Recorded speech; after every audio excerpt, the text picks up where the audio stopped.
మీ పాత ఇంటిని ఇంద్రభవన్ లో మార్చాలని చూస్తున్నారా? అయితే కేవలం వినిలే ఇంటీరియర్స్ తోనే సాధ్యం. వీళ్ళ దగ్గర వాల్ పేపర్స్ లో ఎన్నో రకాల డిజైన్స్ అయితే ఉన్నాయి. సో అన్న మాటల్లో అయితే మరిన్ని డీటెయిల్స్ కలుపుకుందాం. మీ ఇల్లు పాతదైనా కొత్తదైనా, సున్నం గోడలైనా, పెయింట్ కొట్టిన గోడలైనా, పెచ్చులూటు గోడలైనా మా వినిలా వాల్ పేపర్ ద్వారా పూర్తిగా అందంగా తీర్చిదిద్దబడుతుందండి.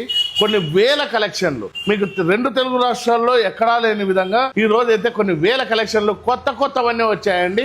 కొత్త స్టాక్ కూడా అవైలబుల్ ఉంది. మా దగ్గర floor mats, kitchen rolls plus glass, artificial glass కూడా దొరుకుతుందండి. మీరు ఇవే కాకుండా గూగుల్లో సెర్చ్ చేసి ఇచ్చి ఏ ఫోటో ఇచ్చినా కూడా ఇట్లా కస్టమైజేషన్ కూడా చేస్తామండి. చూడండి ఎంత అందంగా ఉందో. ఇట్లాంటి మా వినిలా వాల్ పేపర్స్ అనేది అయితే మీ ఇంటి గోడలకు వేసుకొని పూర్తిగా మీ ఇంటిని ఇంద్రభవనంగా తీర్చిదిద్దుకోండి. కోట్లు ఖర్చు పెట్టి ఇల్లు కట్టడమే కాకుండా వేలతోనే మీ ఇంటిని అయితే మరింత అద్భుతంగా తీర్చిదిద్దుకోండి. మీకు ఛాలెంజింగ్ ఆఫర్ అండి. ఇప్పుడు కొత్త షోరూమ్ ఓపెనింగ్ సందర్భంగా 3999 కి 10x10 వాళ్ళకి ఉచితంగా ఇన్స్టాలేషన్ తో సహా చేసిస్తామండి. సో ఫ్రెండ్స్, మీ ఇంటిని కూడా ఎవరైనా ఇంద్రభవనంలో మార్చాలనుకుంటున్నా సో వినిలే ఇంటీరియర్స్ కి అయితే వచ్చేయండి. మరిన్ని డీటెయిల్స్ కోసం స్క్రీన్ మీద కనిపిస్తున్న నంబర్ కాల్ చేసి డీటెయిల్స్ అయితే తెలుసుకోవచ్చు. మరి అడ్రస్ వచ్చేసి అనంతపురంలోని సప్తగిరి సర్కిల్ లో ఉన్నటువంటి మేడా పెట్రోల్ బంక్ ఆపోజిట్ లోనే ఉంటుంది వినిలే ఇంటీరియర్స్ అని.